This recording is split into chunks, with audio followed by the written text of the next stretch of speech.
Hello, friends. Have you ever wondered how people in the Middle Ages, without central heating or modern medicine, managed to keep their most vulnerable family members, their babies, alive through harsh, freezing winters? It's a question that really makes you appreciate the comforts we have today. Let's travel back in time and uncover the ingenious and sometimes surprising methods our ancestors used. First and foremost, the key was constant, direct warmth. The heart of any medieval home, whether a peasant's hut or a lord's manor, was the hearth. This wasn't just for cooking. It was the home's radiator, its bonfire, its very soul during the winter. Families would huddle around it, and the baby was always kept closest to this source of life-giving heat. But of course, you couldn't just leave a baby next to an open flame. So, what did they do?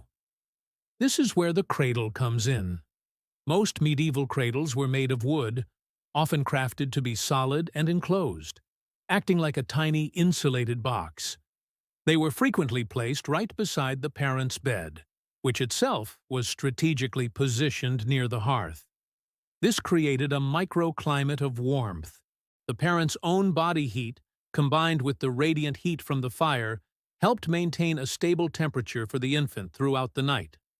For added insulation, the cradle would be lined with whatever soft, warm materials were available: straw, moss, scraps of wool, or linen. Anything to create a buffer against the biting cold. And what about clothing? Forget our modern, lightweight baby grows. Medieval babies were swaddled. This ancient practice involved wrapping the infant tightly in long strips of linen or wool cloth. While we now know that overly tight swaddling can be problematic, back then it served multiple purposes. It restricted the baby's movement, which they believed helped their limbs grow straight, and prevented them from scratching themselves or rolling into a dangerous spot. But most importantly, it created a tight, insulated cocoon. This layer of fabric trapped the baby's own body heat, acting like a personal sleeping bag. Wealthier families might use finer wool, or even have fur-lined swaddling bands, offering superior protection against the cold. Nutrition was another critical piece of the puzzle. Breastfeeding was the universal standard and the ultimate superfood. Mother's milk provided not just perfect nutrition, but also vital antibodies that helped babies fight off the illnesses that thrived in the cold, damp conditions of winter. For a baby in the Middle Ages, a mother's milk was their first and best line of defense against the world. If a mother couldn't breastfeed, finding a wet nurse was a matter of life and death, especially in winter when other food sources were scarce and less safe. Let's talk about the living space itself. Medieval homes were notoriously drafty. Peasants' cottages, often made of wattle and daub with thatched roofs, were full of cracks and gaps. To combat this, people would use a technique called daubing. They'd mix mud, straw, and animal dung to create a thick paste and literally plug up every hole and crack they could find in the walls before winter set in. They'd hang heavy tapestries or even animal hides over doorways and windows to block drafts. It was a constant battle against the encroaching cold. The smoke from the central hearth, while hazardous to breathe, had a secondary effect of driving away some insects and pests that might otherwise infest the bedding. Another interesting aspect was shared body heat. It wasn't uncommon for the entire family, sometimes including domestic animals in poorer households, to sleep in one room to maximize warmth. The baby, safely in their cradle or even in the bed with the parents, benefited from this collective heat. This practice, known as co-sleeping, was the norm. While it carried its own risks, like accidental suffocation, in the context of a freezing medieval winter, the risk of the baby freezing to death was far greater. It was a calculated trade-off. People also understood the importance of keeping the baby dry.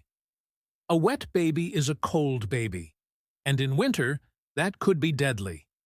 Diapers, as we know them, didn't exist. Instead, Mothers used what was available. Absorbent moss, like sphagnum moss, was a popular choice, tucked into a linen cloth.